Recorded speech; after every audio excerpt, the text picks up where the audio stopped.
Oiê, vamos falar do Enem? Sejam muito bem-vindos a mais um episódio do podcast Conversa de Corredor, o podcast de educação no meio da desorganização. Meu nome é Alessandro Perri, eu sou professor de redação e pode não parecer, mas eu tenho astigmatismo. No episódio de hoje, nós vamos iniciar as nossas conversas a respeito de conectivos específicos. Então, a gente falou um pouquinho no episódio número 1 a respeito de o que configura-se como um conectivo. E no episódio de hoje, para a gente poder abrir as nossas discussões um pouco mais de conectivos, eu quero falar um pouquinho sobre hoje do meu vizinho que está dilacerando a grama. Que eu vou tentar fechar a janela para ver se abafa um pouquinho o som.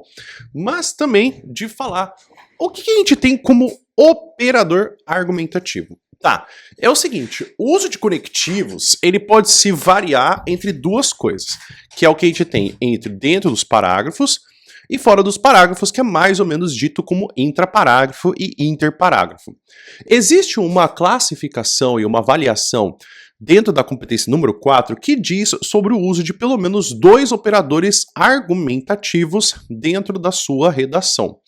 O que vai acontecer é que a gente geralmente tem o uso com que se você colocar pelo menos um segundo desenvolvimento e no parágrafo de conclusão, você tem a possibilidade, eu estou falando possibilidade, de você poder ganhar 200 pontos na competência número 4. Para você poder fazer com que você tenha outros tipos de expressões coesivas para você conectar em todo o seu parágrafo, você precisa também ter uma gama de não só de uso, mas de variedade e de uso correto também. Então vamos lá, os operadores argumentativos, eles são o que a gente tem em inícios de parágrafos para a gente poder entender um pouquinho mais o que você tem como objetivo de organizar na sua redação. Ele também tem um exercício muito interessante que é fazer com que a gente tenha a possibilidade de entender o que é introdução e o que é desenvolvimento.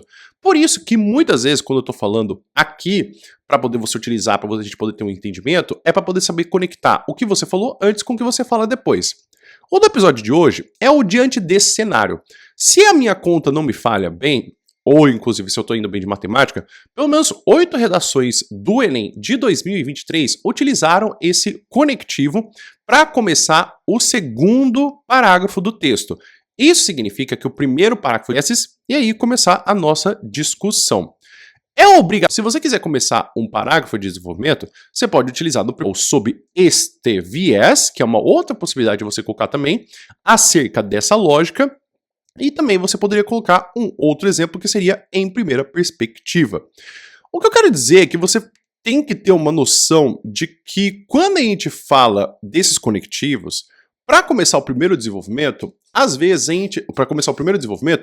gente pode meio que levar em conta que o diante desse cenário, ele pode ser utilizado para poder você falar com que você tenha uma noção geral do que está acontecendo, de como que a gente tem esse tema, né? Como que a gente tem essas problemáticas e como que a gente pode avaliar a nossa argumentação a partir daí.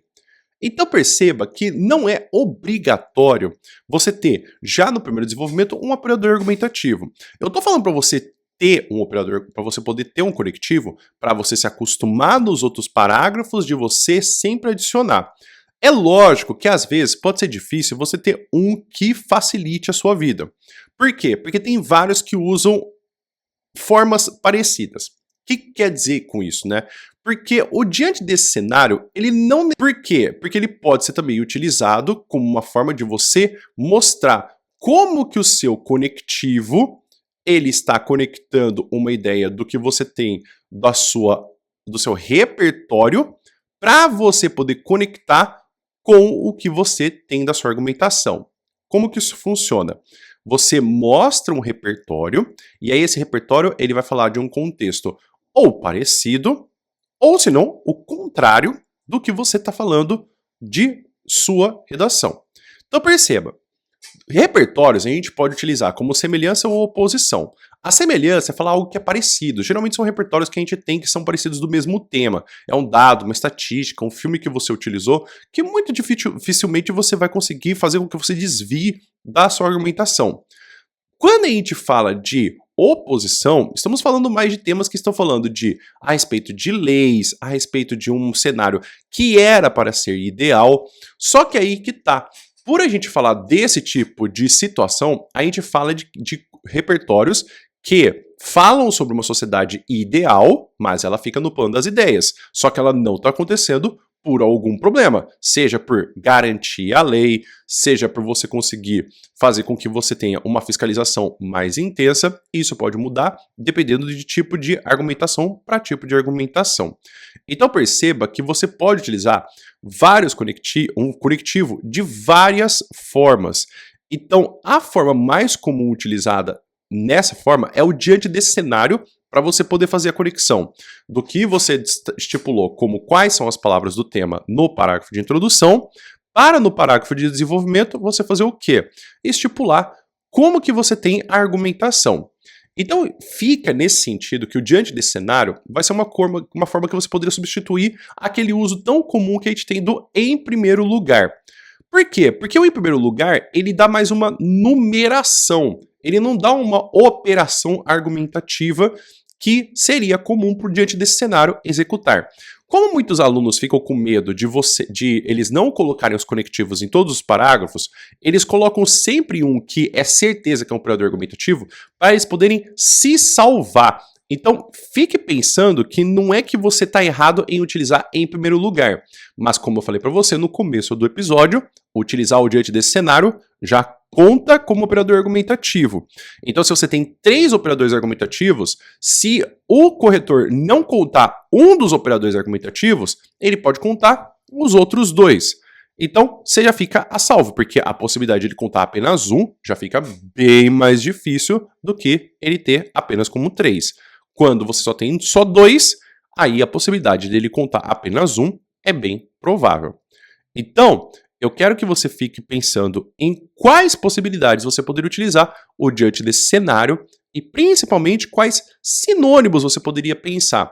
Como diante desse cenário seria um conectivo que você começaria o primeiro desenvolvimento, eu acho que você saber apenas um outro ou apenas 2 sinônimos é o suficiente, porque você não precisa saber mais do que isso. Nenhum corretor vai cobrar de você ter vários conectivos para poder utilizar. Porque o diante desse cenário, ele começa o primeiro desenvolvimento. Como você escreve só um primeiro desenvolvimento, você não precisa de saber mais do que um conectivo ou um operador argumentativo para escrever a sua redação.